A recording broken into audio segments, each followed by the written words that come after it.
Kamusta mga kaibigan, lalo na sa mga naghihintay pa rin ng kanilang national ID card, ito ang mga pwede nyong gawin.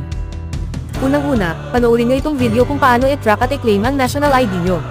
Nasa comment section po yung link ng video, check nyo na lang dyan.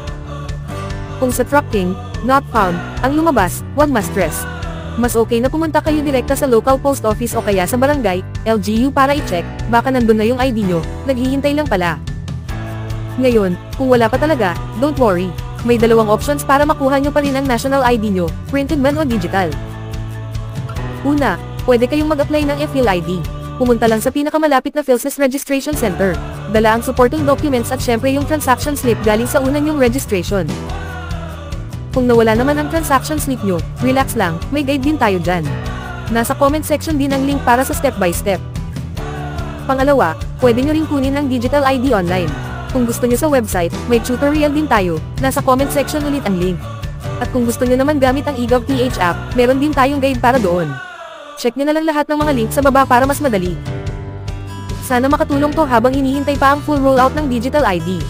Sama-sama tayong umaasa na mas mabilis nang tatanggapin to bilang valid ID sa lahat ng ahensya. Stay tuned lang palagi para sa mga updates. Hanggang sa muli, thanks for watching.